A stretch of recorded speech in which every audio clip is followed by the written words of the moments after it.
Always remember. Hello there, everyone. We are here at Legacy Expo 2025, and I am here with legendary Star Wars author Matthew Stover. Do you think you're a legendary Star Wars author? I feel like you should. I don't really think of myself in those terms. That's fair. I'm not really. I was never really interested in being a famous author. Sure. I wanted to write famous books. Yeah. So that's You achieved that for sure. So yes, I would say some of my books are rather well known among the fans here. Yeah, absolutely. A little bit. Yeah. Well, thank you for being here. We appreciate it. It's my pleasure. I really like.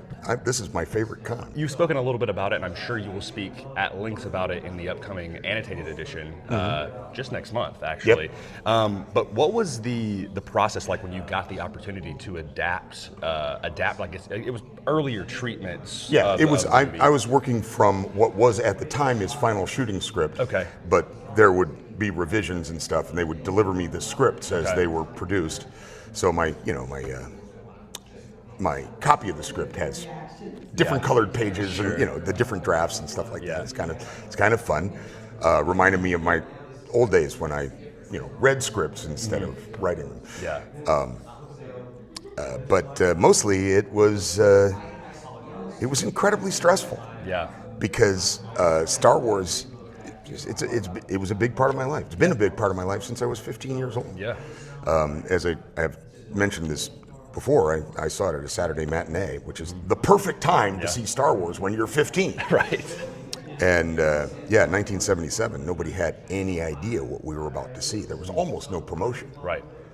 And it rocked my world. Yeah. I saw it 20 times in the theater before I went to college in 1980. You should get an award for that, honestly. That's incredible. Yeah. It's interesting because Revenge of the Sith was such a stark contrast where, it was everywhere when it came to the marketing. From the novelization to the video game to the everything. And it was the highest grossing film in 2002, or 2005, I think. Yeah, at the time was the...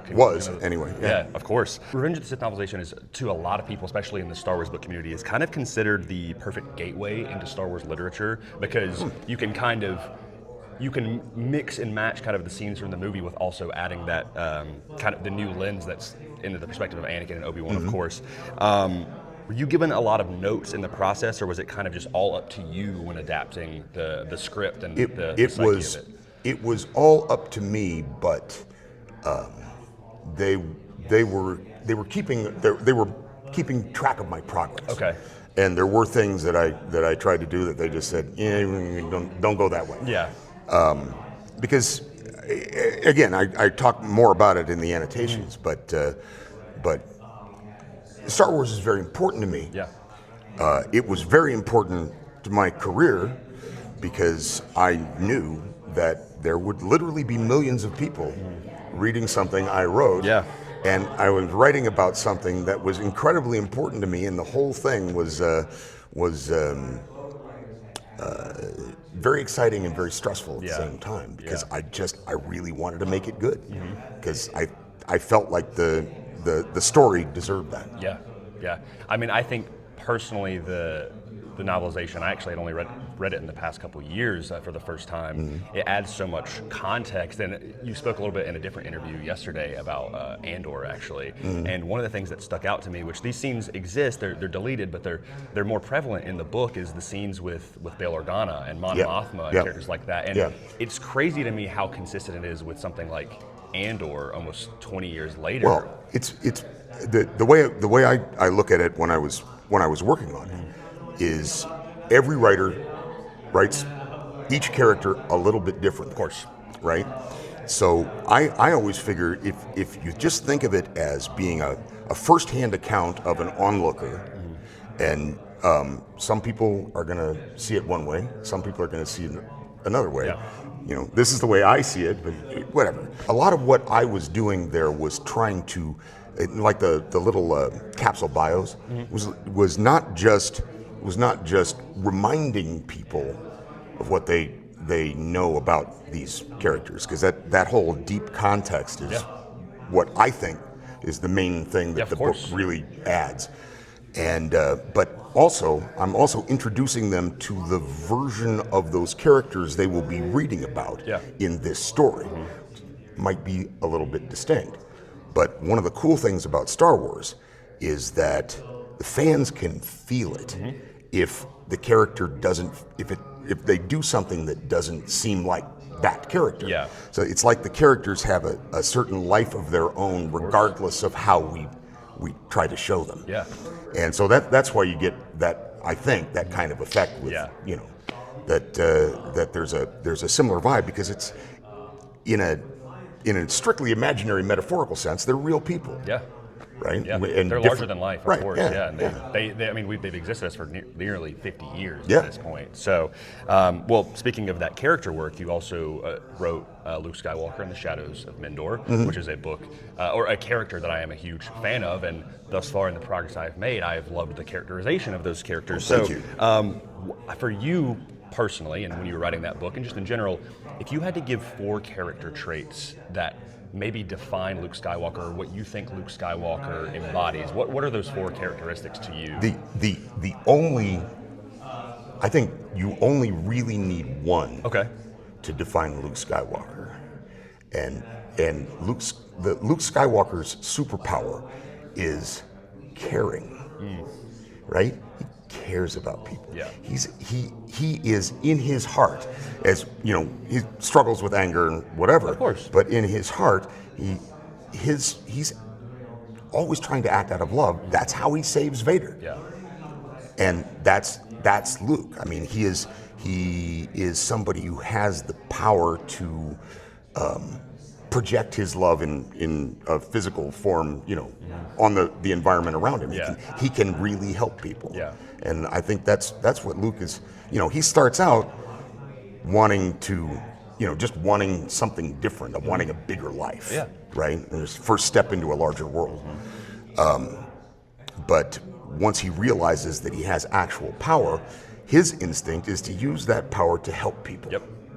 And that's I think that's all you really need to know about Yeah. Luke. It's that compassion is, I think, the connection that he feels with other living things is his defining trait. I completely agree. It's, in fact, there's a line earlier in the book when he's with, I think it's the crew of the Justice, and he's like talking to one of the lieutenants, and the lieutenant, like, you know, everybody is kind of reverent of Luke Skywalker, of course. I mean, as the galaxy is beginning to know him, but he's like, he tries to remind people that 1, he is human, but 2, that he cares, and he even directly says that he's not infallible, right? But that's not going to stop him from caring and trying to accept. Doing his best. Doing his best, Yep. Exactly.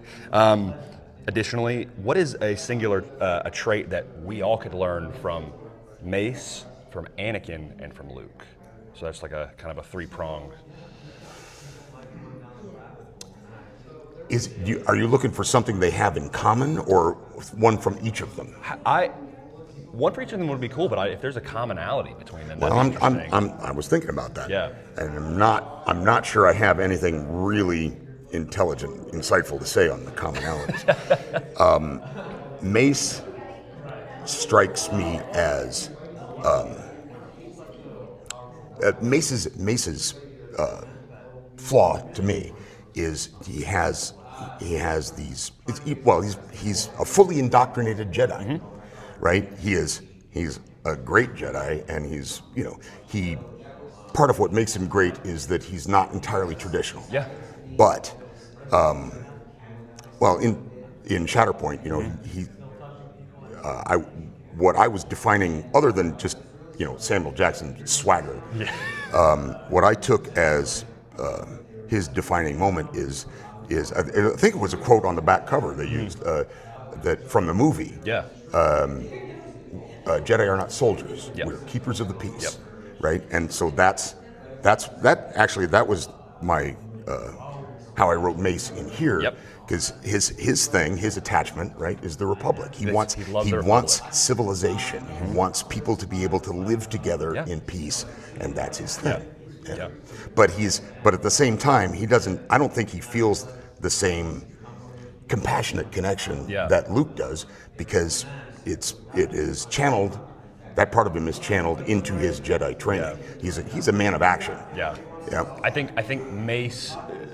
Traditionally, I've not been the biggest fan of Mace, and so I got into his characterization. I was like, oh, I understand where I understand where he's coming from. Even if I have a bigger affinity for Luke, who I think cares about an individual person, you know, the face to face. Mace is always caring about the greater galaxy, the greater good, and I think that's what makes them both different but great Jedi. And then, of course, Anakin he's got his own personal issues. Well, Anakin, the fundamental distinction, the thing you can learn about Anakin is that it doesn't matter how noble your intentions are. Yep. If you act without love, you become the bad guy. Exactly. That's what I think. I think that's the lesson of Anakin. I agree. I think that's what makes him tick, unfortunately. Well, you know, we have the annotated edition, the 20th anniversary edition coming up, which I pre-ordered the day it was announced. In fact, I remember I saw it before there was a listing for it. People were like, what? It was like before it was even officially unveiled, and then 2 days later. How does it feel getting to come back to like kind of make those notes, and just what is the legacy? I mean, we're at Legacy Expo. The legacy of that like for you?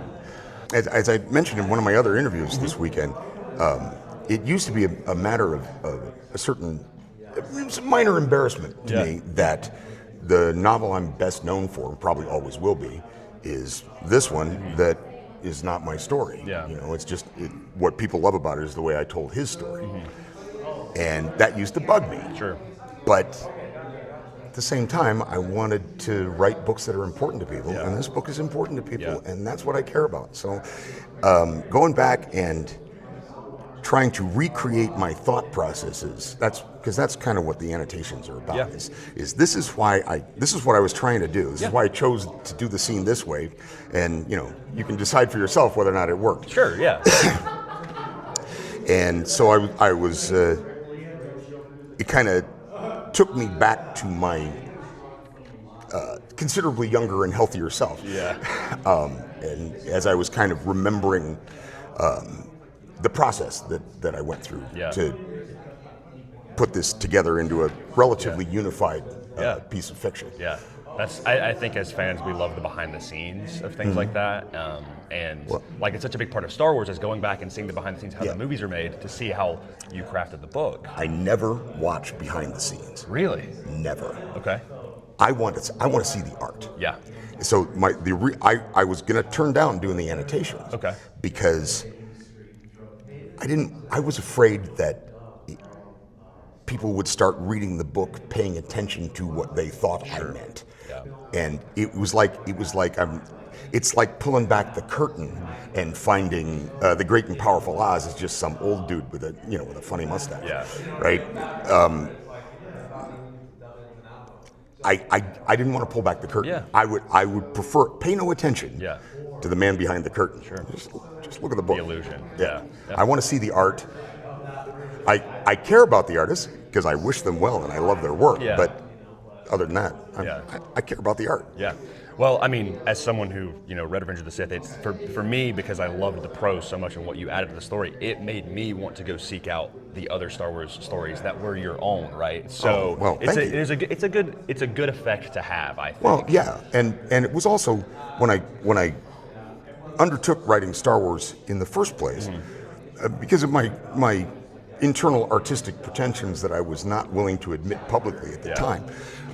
I thought, well, this is a perfect opportunity to see if I can take something completely familiar and do something interesting with it. And that's Traitor. I'd have to admit that I'm genuinely proud of that book. Yeah. Yeah, that's my personal favorite. It's from Jason's POV, correct? Mm-hmm. Okay, yeah. And I think there's only 5 characters. Yeah. In the novel. Yeah. It's mostly a two-hander. Yeah. It was, well, I'm not going to go into the whole long story because again, the annotated edition. Well, that's like I said, it makes me want to dive into other stuff. And my dad actually, he's the one who got me into Star Wars books, and he's been going through New Jedi Order as well. So when I get to it, I'll consult it's a good series. Yeah. They got a lot of good writers on that series. Yeah, you've obviously gotten to write for very crucial characters in the saga.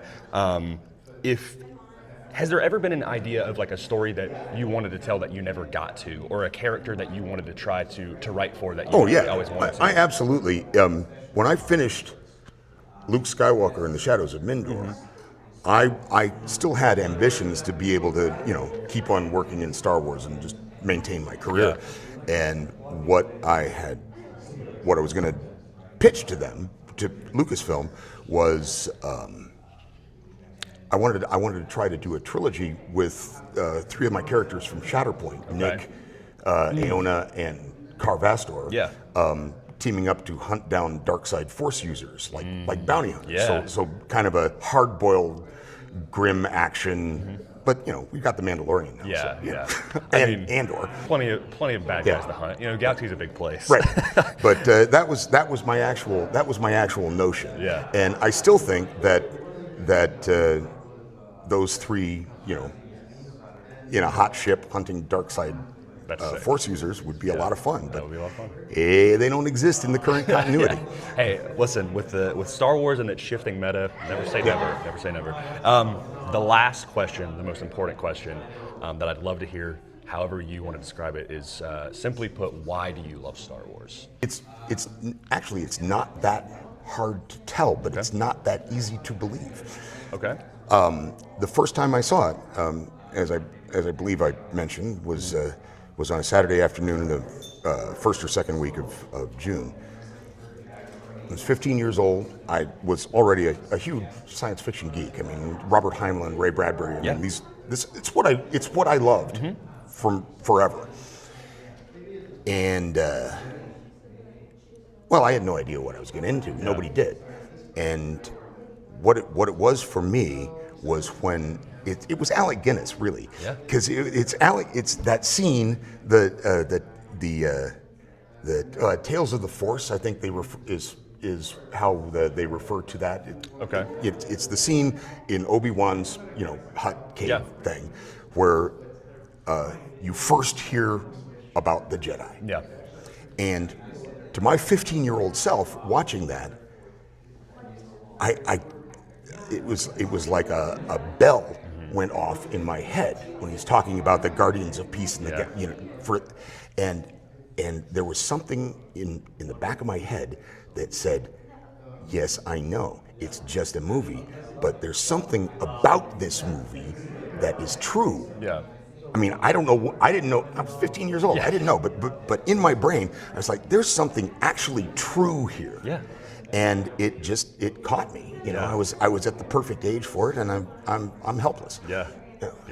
That's one of my favorite scenes in all of Star Wars. Is that I think it's kind of genre defining, and it's also where you see the lightsaber for the first time. Of course, Come on, the coolest weapon in fiction. Well, I always like to say that there is no wrong answer, but that was certainly the right one for sure. Thanks. That's all the questions I've got. But for me and from countless other Star Wars fans, thank you for your contributions to Star Wars, and thank you for making it an even better place to be part of. I am so grateful that it's been part of my life, and I'm so grateful that so many people care about my stuff. We do. We very much do. But thank you for your time, and it's my pleasure. May the Force be with you. And with you.